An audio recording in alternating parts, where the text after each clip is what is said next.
नमस्कार साथियों, आज की वीडियो में हम बात कर रहे हैं कि यदि विद्यांजलि पोर्टल में आप लॉगिन कर रहे हैं और आप पासवर्ड भूल चुके हैं तो आप किस प्रकार से पासवर्ड को रीसेट कर पाएंगे। तो चलिए वीडियो शुरू करते हैं। सबसे पहले आपको कोई सा भी ब्राउज़र ओपन कर लेनी है और ब्राउज़र ओपन करने के बाद आपको सर्च बार में जाकर के टाइप करनी है vidyanjali.education.gov.in। तो इस प्रकार से आपके सामने होम पेज दिखाई पड़ जाएगा। उसके बाद देखिए यहाँ पे आपको एक टैब दिखाई पड़ रहा है लॉगिन। तो ये लॉगिन के ऊपर जैसे ही आप क्लिक करते हैं तो यहाँ पे आपको तीन ऑप्शन दिखाई पड़ते हैं, स्कूल, इंडिविजुअल और स्टेट डिस्ट्रिक्ट लॉगिन। तो आपको ये स्कूल के ऊपर ही क्लिक कर देना है। जैसे ही आप स्कूल के ऊपर क्लिक करते हैं तो आपके सामने ये लॉगिन वाला पेज दिखाई पड़ जाता है, जहाँ पे कहा जा रहा है कि यूजर आईडी, पासवर्ड और ये कैप्चा कोड फिल करके आपको लॉगिन करनी है।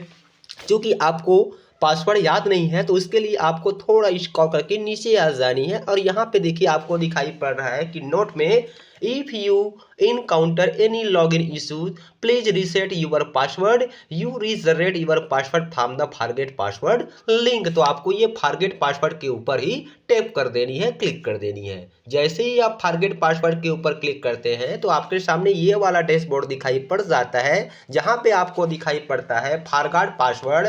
यहाँ पे आपको अपने विद्यालय का यूडाइस कोड, यहाँ पे जो आपको कैप्चा कोड दिखाई पड़ रहा है उस कैप्चा कोड को फिल करने के बाद आपको सबमिट करनी है।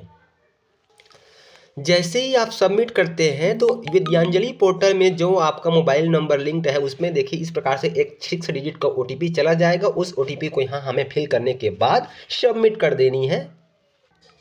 तो इस तरह से पंजीकृत मोबाइल पर जो 6 अंक का OTP आया है उस OTP को यहाँ फिल करने के बाद जैसे ही हम सबमिट करते हैं तो हमारे सामने इस प्रकार से पेज दिखाई पड़ जाता है। यहाँ पे कहा जा रहा है कि यहाँ पे आपको न्यू पासवर्ड फिल करना है। यहाँ पे उसी पासवर्ड को फिर से कंफर्म तो यहाँ पे आपको अपने अनुसार से एक न्यू पासवर्ड क्रिएट कर देनी है, जो आपका मिनिमम 8 कैरेक्टर और 14 कैरेक्टर से ज़्यादा नहीं होना चाहिए। किस प्रकार से पासवर्ड क्रिएट करनी है नीचे में आपको इंस्ट्रक्शन दिया गया है। जो आपका पासवर्ड है 8 कैरेक्टर से कम नहीं होना चाहिए और 14 कैरेक्टर से ज़्यादा नहीं होना चाहिए। साथ ही आपके जो पासवर्ड क्रिएट करेंगे उसमें कम से कम एक अपर केस लेटर होना चाहिए, एक लोअर केस लेटर होना चाहिए, नंबर्स होना चाहिए और सिंबल्स होना चाहिए। मतलब इस प्रकार से इन चारों का मिला जुला आपको पासवर्ड अपने अनुसार से क्रिएट कर लेनी है। चलिए हम यहाँ पे न्यू पासवर्ड क्रिएट कर लेते हैं और उसी पासवर्ड को ये कंफर्म पासवर्ड पे फिल करने के बाद यहाँ पे जो आपको कैप्चा कोड दिखाई पड़ेगा उसको आपको फिल करने के बाद ये अपडेट पासवर्ड पे हमें क्लिक करना है।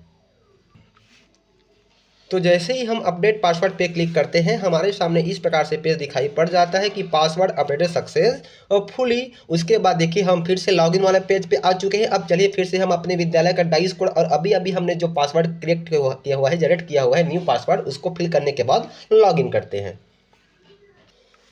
तो यहाँ पर हमने डाइस कोड, पासवर्ड और एक कैप्चा कोड फिल कर लिया। उसके बाद जैसे ही हम लॉगिन पे क्लिक करते हैं तो हमारे सामने देखिए इस प्रकार से पेज दिखाई पड़ जाता है। अब यहाँ पर देखिए हम अपने विद्यांजलि पोर्टल में अपने विद्यालय के डैशबोर्ड पर लॉगिन हो चुके हैं।